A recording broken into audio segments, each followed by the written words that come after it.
Are you a home seller that wants to know how to best prepare your home for sale? I'm Holly McKhann, a local realtor in San Clemente, and I'm going to show you this house that has gone through the process of preparing to sale and it's now in escrow.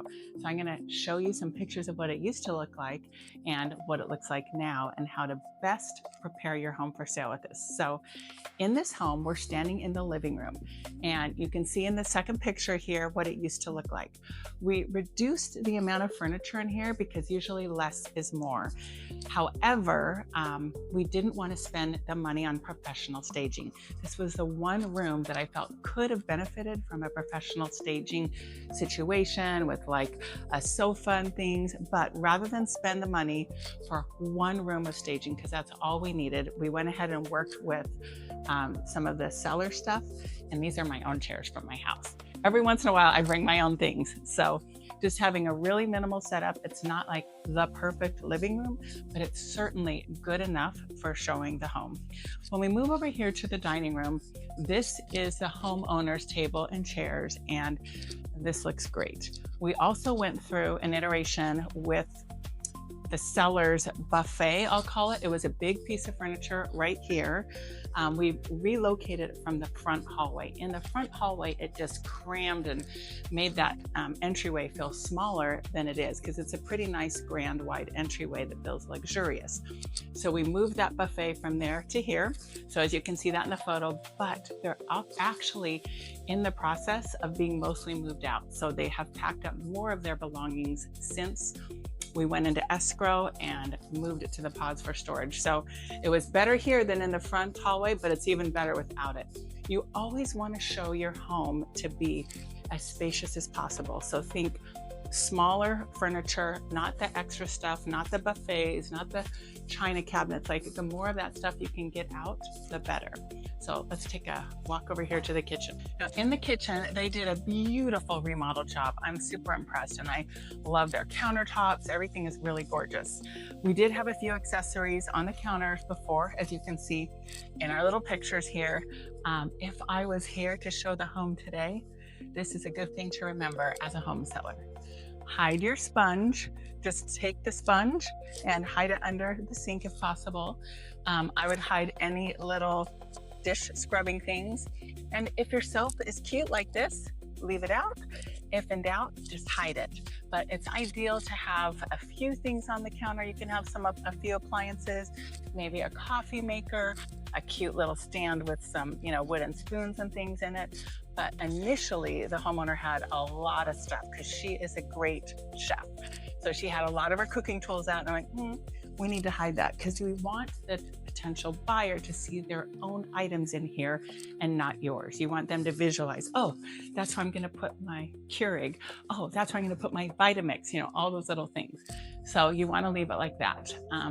Let's come on over here to the family room. The family room was pretty great the way we had it. We did remove a few things, so it's pretty sparse looking, but I always prefer sparse over too much. They had a really big mirror here, as you can see in the picture too. The room actually feels bigger without the mirror because it was a leaning mirror. It was a little bit big for the space. Full disclosure, it was from the owner's prior extra large home. So she said, it never really fit the space here, but it was here. She just stashed it here. But it looks even better without it. Oh, one more thing I wanted to point out, in the kitchen, she loves plants. She had so many green plants. So on these hooks, as you can see in the picture, she had these big, huge trailing plants that came down, and they were pretty overwhelming. Even though they're green, they're gorgeous, it's not what most buyers would want in their kitchen. So she removed them. We still got the hooks. That's fine. We're not worried about patching and painting the holes from the hooks. Just take the plants down. If you've got those big hanging plants that come down to the ground, I see those sometimes, and it will just look more open and inviting for the buyers. Here we are in the little half bath, or powder bath as people call it. And when you're showing your home, make sure the toilet seat is down. We never want toilet seats up for home showings. So like this looks great in here. They've got a little soap dispenser. It's great to have a fresh, clean, pretty towel. If you don't have a fresh, clean, pretty towel, no towel. No towel is better than one that's stained or has the strings coming off of it. So prepare the bathroom in that way. So here in the backyard, the owner did not have matching benches. She had one of these benches inside in her living room. And I said, let's bring it out, put it out here. It's okay that the benches don't match because they're close enough in size and scale to look good. One's behind, nobody even noticed, but that was a great use of that extra bench of hers to just kind of complete this outdoor furniture set. Another thing, when you're getting your home ready for showings, think about the thermostat. Some people keep their homes really warm or they might be out of town, but ideally you're setting it to something comfortable. Like in this house, it's set to 73. It feels wonderful. You want home buyers when they come in to feel cool, comfortable, and not be like, oh, it's so hot. They can't even focus if they're too hot. So keep it cool.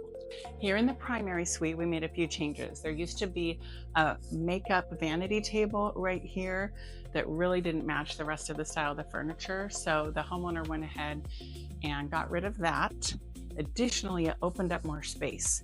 Whenever you can have more space in a room, that's better. In this case, we did keep the nightstands because they look really nice with this bed. Ideally, you would put white bedding on the bed. That's what professional stagers do, and that is what looks most neutral and appealing. In fact, in this particular bedroom, we used some AI to change this blue bedding to be white bedding for the professional photos that are online, which is fine.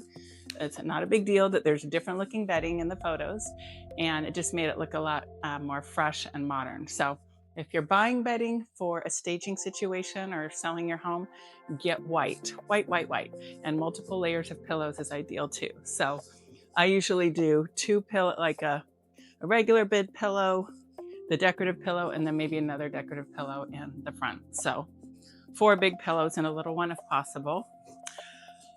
Ideally, we would have removed this bench too, because as you can see, it really squeezes in the walkway. So if someone is a larger person and they walk into here, they're gonna feel like this is cramped, squished, small, like a little bit crowded. And if I was to still prepare this home for marketing right now, I would take this bench and put it right over here on this wall, because that's a way better use of the furniture and the space than to have it all cramped right here at the foot of the bed.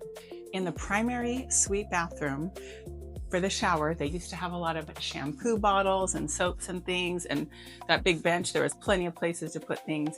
So we had the homeowner remove everything. Sometimes you'll see stagers put like a candle or a little tiny plant or a washcloth rolled up. That's great to put in the shower. And I would do that if I was marketing the home again right now. Towels are very important.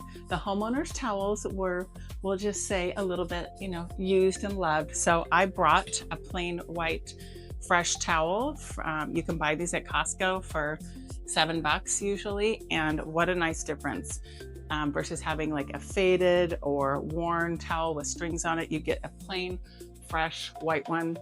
Super inexpensive and looks so nice and intentional, and it just elevates the look of the room. So fresh, white, clean, newer towels if possible, wherever you can. Remember, when you're showing your home, run around and check all those toilet seats, because there's another one that's up. Even though this bathroom is original, like it's got the original white ceramic tile, which is dated, it's clean, it's white, and it's fine. It would have cost the owner a lot of money and time to go through a full renovation of this very large primary bathroom. But one thing we did to give it a little bit of a boost is change the light fixtures.